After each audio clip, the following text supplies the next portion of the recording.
Vamos chamar, então, a Cristina Serra de volta para conversar com a gente também.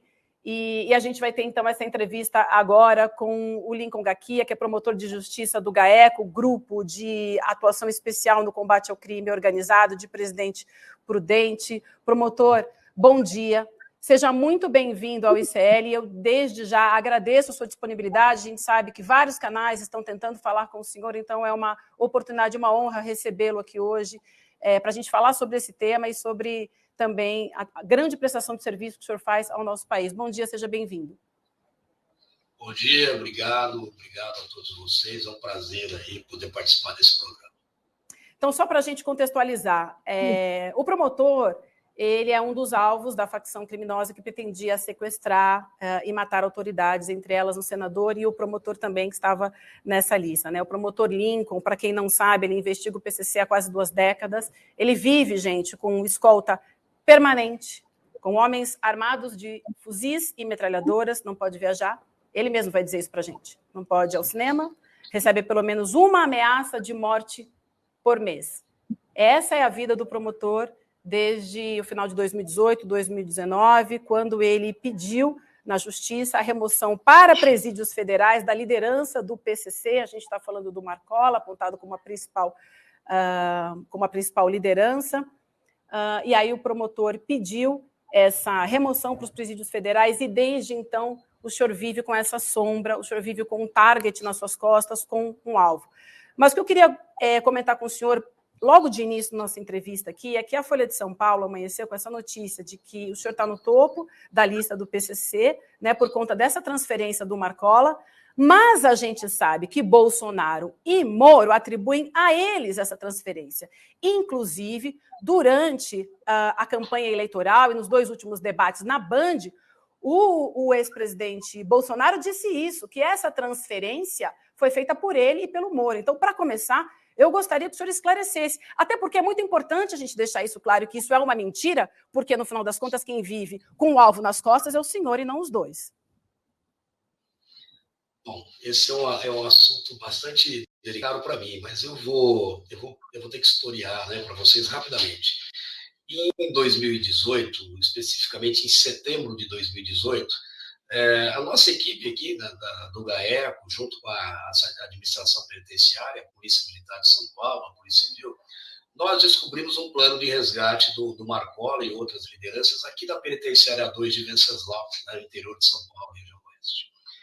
Nós levamos o fato ao conhecimento do governo do Estado através dos secretários de Segurança Pública e de Administração Penitenciária na época, inclusive com a sugestão de remoção dessa liderança para o sistema penitenciário federal, que não havia outra coisa a ser feita. Inicialmente foi deslocado um grande efetivo da Polícia Militar para a Presidente Venceslau.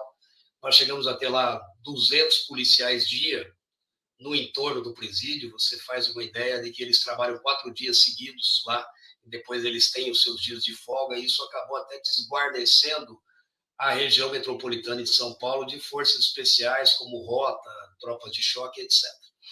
E o que ficou definido ali na época, o governador em exercício era o Márcio França, é que o próprio governo do estado faria o pedido de remoção da liderança para o sistema federal, porque é assim que ocorre nos demais estados do Brasil.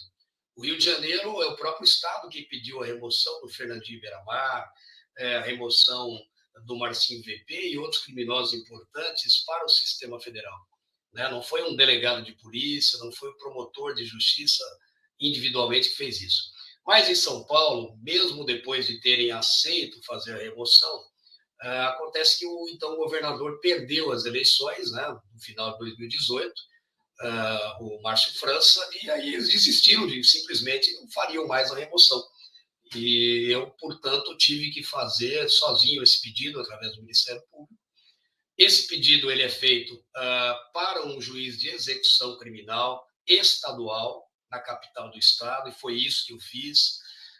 Pela lei, é um juiz estadual que defere a remoção de presos para o sistema federal, ou seja, é o estado que tem que dizer se o preso A ou o preso B precisa ser removido para o sistema penitenciário federal. Não há, na lei, nenhuma interferência ou ingerência do governo federal.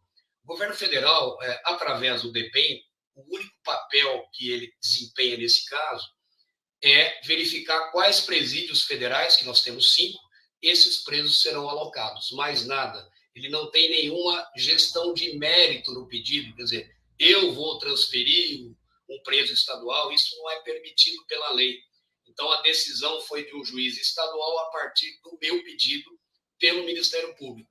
Então, o que o governo federal fez, na época, né, através do Departamento Penitenciário Federal, foi tão somente determinar quais as unidades federais iriam receber esses presos. E, evidentemente, buscar esses presos aqui em São Paulo. Isso também é papel do Ministério da Justiça, né? É uma previsão legal, que é o governo federal que busca os presos para levar para onde o DPEM determinar. E foi isso que ocorreu. Então, o que o governo federal fez realmente foi a operação de transferência, né? Apenas cumprir a ordem judicial.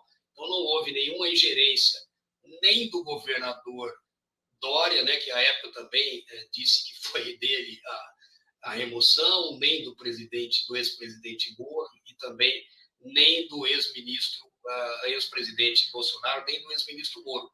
Eles apenas cumpriram, né, até com eficiência, diga-se de passagem, porque a operação de remoção foi um sucesso, mas eles cumpriram uma ordem judicial paulista, assim como manda a lei. Esses grupos eles já atuavam desde 2006 até 2019 no presídio de Venceslau, tranquilamente, organizando crime, mandando matar, enfim, já estavam ali trabalhando tranquilamente, só a partir dessa transferência é que realmente a coisa mudou, e a gente sabe que o senhor vinha acompanhando isso desde sempre. Cris, agora eu vou passar a bola para você. Bom dia, promotor. Minha solidariedade em primeiro lugar e parabéns pelo seu trabalho. Eu queria entender melhor o envolvimento do senador Moro nesse plano, porque pelo noticiário, né, aparece não só ele ameaçado, como a família, plano de sequestro, já havia até cativeiro, supostamente, né, para onde seriam levados. Por que o Sérgio Moro, já que ele teve um papel completamente secundário, como o senhor acaba de explicar, por que então ele estaria nos planos do PCC? Seria uma forma, por exemplo, de o PCC promover uma ação espetacular do ponto de vista de ofensa às autoridades, de agressão às autoridades, mostrar poder para a sociedade, afrontar as autoridades e então pegar um alvo que teria uma repercussão midiática muito grande. Eu queria entender melhor, porque fica muito claro pela sua explicação que o Moro tem um papel absolutamente secundário, o cumprimento de uma questão burocrática, digamos assim, logística, né? E por que ele seria, então, um alvo? Né? Porque a gente vê que ele está se aproveitando desta situação, né, para criar toda uma situação política, valendo-se, né, da inclusão do nome dele nesse plano. Então, a gente precisa entender melhor isso. Como é que o senhor pode nos ajudar a entender melhor esse contexto? Bom, vamos lá. A investigação ela corre pela Justiça Federal de Curitiba, está sob sigilo, e foi através do inquérito da Polícia Federal. Na verdade, as investigações começaram aqui pelo Ministério Público de São Paulo, pelo GAECO, que é o Grupo de Combate ao Crime Organizado, que inclusive eu participo. Nós já estávamos a partir, já desde 2006, mas com mais ênfase, a partir da remoção do Marcola e outras lideranças para o sistema penitenciário federal, a gente já estava com várias investigações em curso, inclusive nesse setor que eles denominam de sintonia restrita, que eu aí, quando dou aulas e faço palestras, eu chamo de Departamento de Homicídios do PCC, porque é um setor que eles criaram apenas destacado para cometer atentados contra agentes públicos, autoridades e resgates também, inclusive o próprio resgate do Marcola. Então, é esse o motivo da gente estar investigando. E no curso dessas investigações, surgiram informações de que um dos alvos seria o ex-ministro Moro. Mas eu preciso também fazer uma contextualização para vocês. Isso não é um ato isolado. Desde 2019, quando eles chegaram no sistema penitenciário federal, houveram algumas determinações. A primeira delas é de que o Marcola e essa liderança precisava ser resgatado. Então, eles deram isso como prioridade, classificaram isso como plano A. Né? Eles empenharam, na época, mais de 60 milhões de reais para pagar equipes, inclusive, de roubo a banco, de novo cangaço. A gente está tratando disso, de contratar equipes de criminosos de novo cangaço, para, ao invés de fazer um ataque numa agência bancária, eles se unirem para fazer o resgate do Marcon. Esses planos foram descobertos. O plano A, inclusive de maneira codificada, eles denominavam como STF, e o plano B, eles denominavam de STJ, né? Porque como está proibidas as visitas íntimas, essas ordens saíam com conversas cifradas através de advogados e até de familiares. Olha, veja para mim como é que está o meu processo lá no STF. E não tinha nenhum processo no STF. Olha, se não der certo, precisa ver o STJ com urgência. E aí verificamos que o STJ, né, nada mais é do que um plano de ataques e sequestros de agentes públicos e autoridades, não só do Moro, não só a minha pessoa, por exemplo, né, que sou realmente talvez o alvo prioritário da facção, talvez não, né, o alvo número 1 da facção, justamente para que sirva de exemplo para que nenhum outro promotor ou delegado peça, né, a remoção de lideranças, como foi feito por mim nesse caso específico.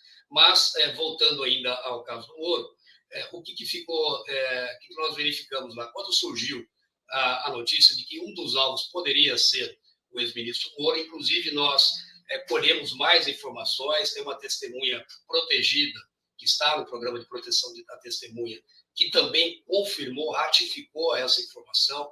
Nós levamos o caso ao Procurador-Geral de Justiça, Dr. Mário Sarrubo, e fomos com ele até a cúpula da Polícia Federal, agora no final de janeiro, porque nós tivemos conhecimento, inclusive aí na volta do recesso, confirmando que, na verdade, se tratava do Moro.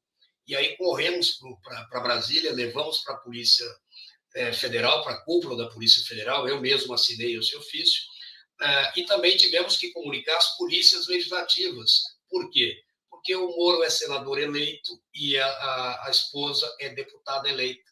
Né? Então, por isso também o presidente do Senado e da Câmara foram avisados, porque cabe a eles prover a segurança do ex-ministro Moro e da sua esposa.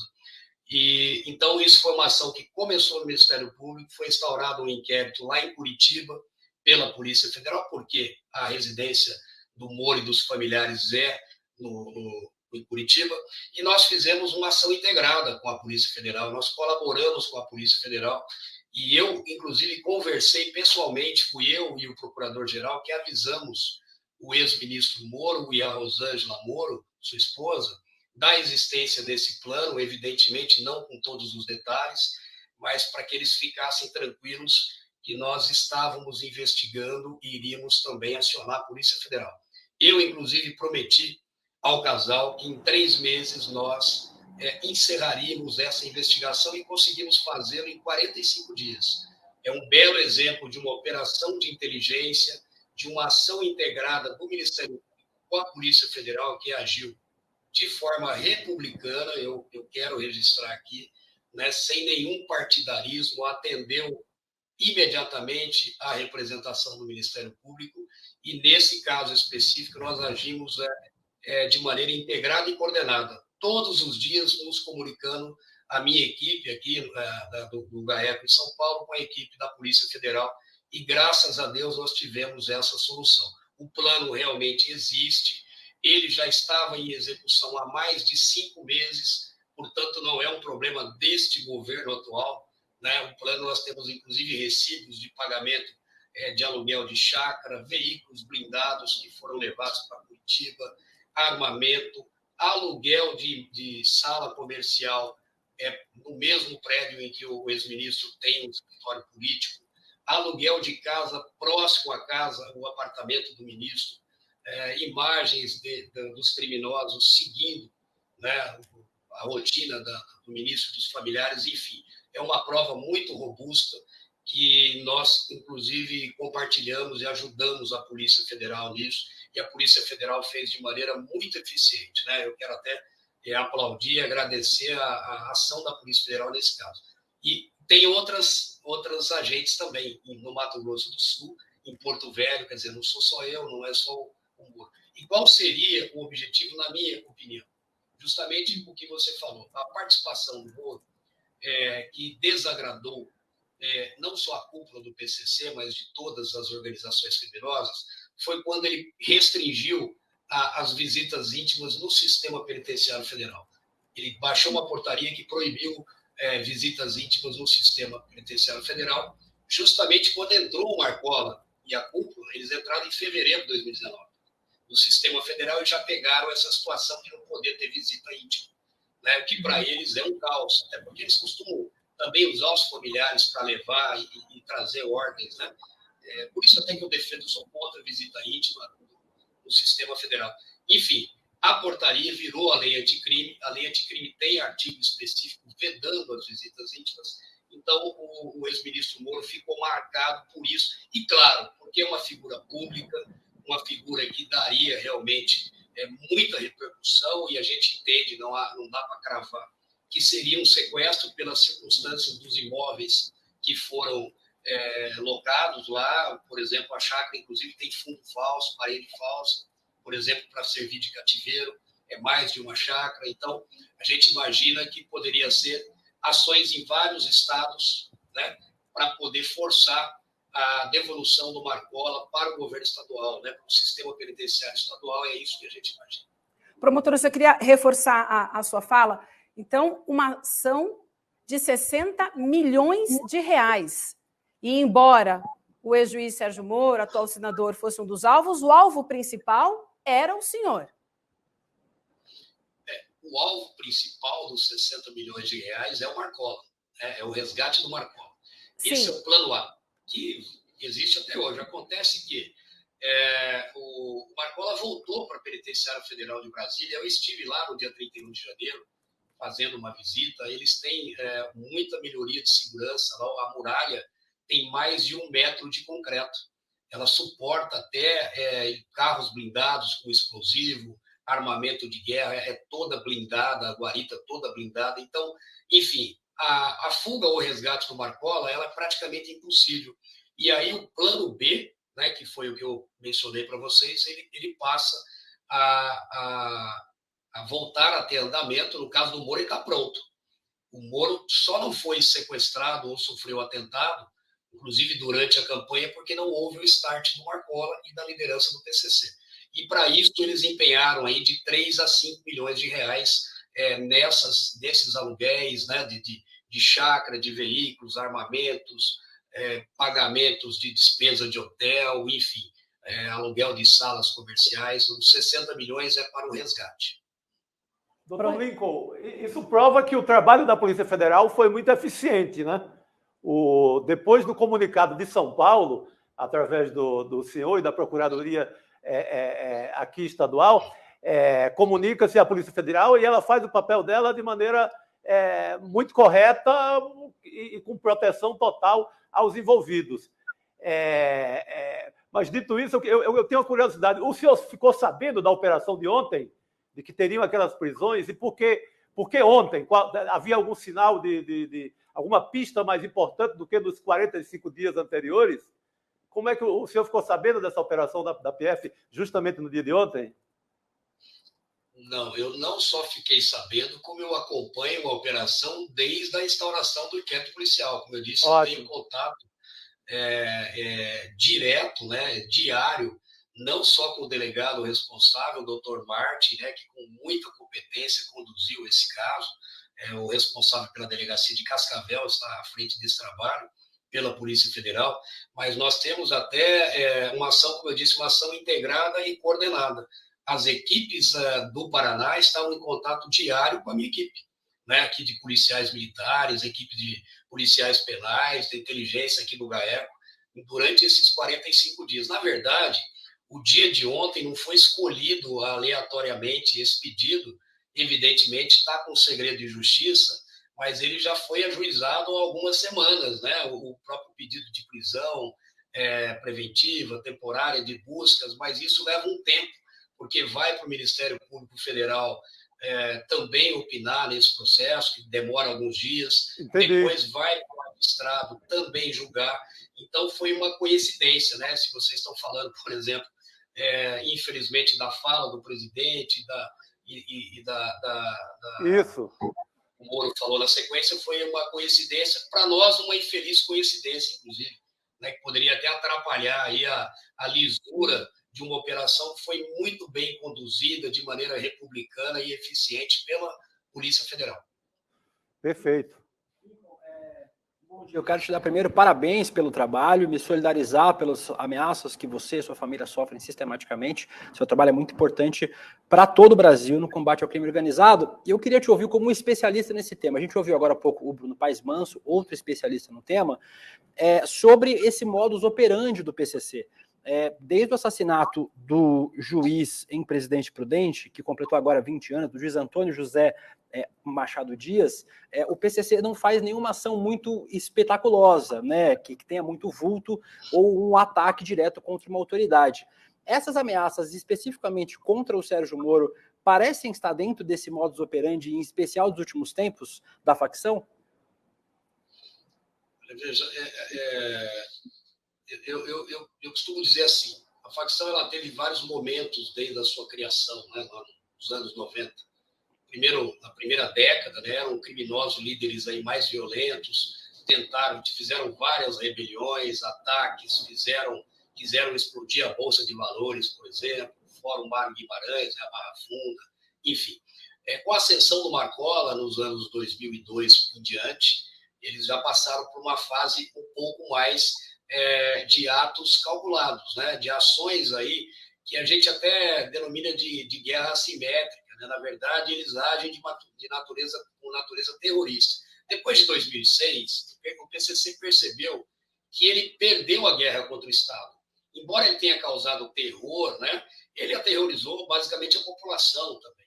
A população, se é que alguém tinha alguma simpatia por algum movimento desse tipo, passou a ter pavor, ojeriza, e eles não tinham nenhum tipo de, inclusive nas suas manifestações, nenhum tipo de aceitação pública. Então, a partir de 2006, ficou resolvido, inclusive pelo Marcola, mas pela liderança, que eles iam agir de maneira pontual. Então, eles têm feito o quê? Matam um policial aqui, um agente policial penal ali, fazem uma ameaça ao promotor ou tentam matar ali. Em 2003, o Machado Dias foi morto. Vocês não imaginam o que essa morte do Machadinho, eu digo Machadinho porque é um amigo pessoal, trabalhei com o Machadinho aqui em Presidente Prudente, era meu amigo de pescaria, de futebol, né, de bate-papo, além de ser um excelente juiz, um grande colega de trabalho. A morte dele causa reflexo até hoje. E isso é o terrorismo. Né? O que o terrorismo faz? Ele não atinge só a vítima, no caso o Machado Dias, ou a família do Machado Dias. Ele atinge toda uma categoria, ele atinge a magistratura, o Ministério Público, ele causa, inclusive, temor, ele faz com que alguns juízes, isso acontece até hoje, promotores, não queiram atuar na área criminal, para você ter uma ideia. Tem muita gente que não atua na área criminal justamente com medo de ser vítima ou se tornar uma situação como a minha, por exemplo. Eu já vi vários colegas falarem, não quero de maneira nenhuma atuar em Gaé com crime organizado para não me tornar um alvo como limpo. Então, isso é ato de natureza terrorista. O que eles fizeram quando mataram 3 agentes penitenciários federais, que era algo inédito no Brasil, veja que o Comando Vermelho está no sistema penitenciário federal desde a sua inauguração, em 2006. Mas eles agem de outra maneira, corrompendo, né, com corrupção. O PCC ele age de maneira mais violenta.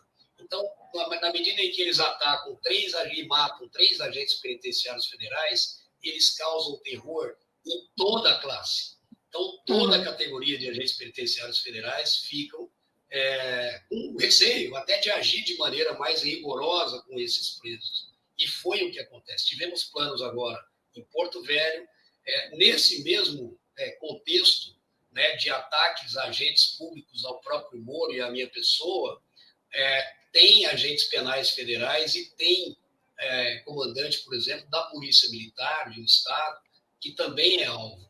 Então, é esse o tipo de ação hoje do PCC, não é aquele ataque indiscriminado, como, por exemplo, o Sindicato do Crime, essa facção lá do Rio Grande do Norte, tem feito, né, atacando ônibus, supermercado, enfim. aterrorizando a população. O PCC ele vai, né, com ataques pontuais e causando terror indiscriminado. Sim. Falando nesse terror, promotor, antes da gente encerrar, nossa última pergunta, mas eu preciso perguntar isso para o senhor, porque a gente não tem como imaginar do lado de cá como é viver, o senhor tem filhos, o senhor tem família, o senhor tem pais, a gente nem imagina como é viver sob escolta da polícia, como é viver com esse terror, como é a vida com a sua família, como é viver com esse alvo nas costas permanentemente, e a gente sabe que essa é a sua realidade 365 dias do ano, há muitos anos. Então, gostaria de encerrar perguntando isso para o senhor. Como tem sido a sua vida? Bom, minha vida, eu ando com ameaça, com escolta, desde 2006. Mas, a partir de 2018, justamente por conta dessa remoção, minha vida ela deu uma reviravolta. Eu não tenho mais vida social, essa situação atingiu a minha família também, porque eles também vivem, né? Sob essa proteção policial. A gente não pode, por exemplo, mais sair para viajar, eu não tenho mais possibilidade de ir a um cinema, de ir a um restaurante, a um shopping. Às vezes até vou, mas, por incrível que pareça, a gente acaba sendo constrangido pela própria população que não aceita a minha presença em determinados locais com a presença da polícia. Então, veja que a própria população, que no primeiro momento aplaude a nossa atuação, no segundo não nos quer por perto, que diz assim, olha, por que tem esse monte de policial aqui? O promotor, então eu vou embora porque eu posso ser atingido também.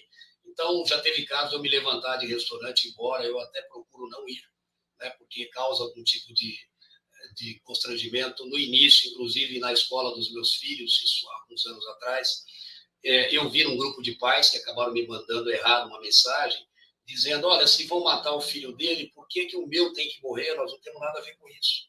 Então, infelizmente, é o estado de coisas que nós vivemos, é uma inversão de valores, não só por parte do crime organizado, mas por parte da própria sociedade, né, que às vezes se fecham em condomínios fechados, em escolas particulares e acham que estão livres, né, desse tipo de criminalidade. E às vezes não quer nenhum agente público que agiu para protegê-los por perto, né? Eu já tive problemas, inclusive nos locais aí que eu frequento, no meu próprio condomínio, enfim. Mas é uma realidade dura que a gente tem que passar. Isso não vai ter fim, né? Eu sei que hoje é como uma máfia, a máfia não perdoa, eles não vão me perdoar, eu ainda tenho alguns anos para minha aposentadoria, e aí eu tenho que ver se eu continuo no Brasil ou se eu vou embora deste país, né? Isso que vai me restar. Promotor, é muito triste ouvir o seu relato e, ao mesmo tempo, é inspirador, porque é pessoas como o senhor que a gente precisa ter nesse país. Então, eu agradeço demais em nome de todo o nosso time pela sua coragem, pelo seu trabalho, pela oportunidade de ouvi-lo hoje aqui no ICL. Foi realmente um prazer. Muito obrigado, um excelente trabalho para o senhor e até uma nova oportunidade. Obrigado, um bom dia a todos vocês. Foi uma honra falar com vocês. A honra é toda nossa. Obrigado, promotor. Cris, querida, estou vendo que você ficou aí emocionada, eu preciso me despedir de você, mas 20 segundinhos, porque eu estou vendo que você está emocionada, acho que você quer dizer alguma coisa. Por favor, Cris. Eu estou mesmo. É absolutamente reconfortante ver a dedicação, a ciência, a consciência da importância do seu trabalho, né? Quando a gente vê um agente público, um agente do Estado brasileiro, né, com essa consciência da importância do seu trabalho, não importa os sacrifícios que ele e a família tenham que fazer, enfim. Eu queria fazer uma última reflexão, né, da importância, né, do combate sem tréguas à criminalidade, porque quando o crime age dessa forma, ele está tentando intimidar o poder judiciário e, portanto, afrontar a democracia, né? Isso é muito importante. A entrevista foi muito esclarecedora, né? E eu quero deixar aqui um agradecimento especial à equipe do ICL que conseguiu trazer o promotor nesse momento, fazer essa entrevista, agradecer a sua condução, Vivian, agradecer a Márcia Cunha, nossa produtora, que trouxe o promotor para essa entrevista. Parabéns, eu estou orgulhosa de participar desse momento.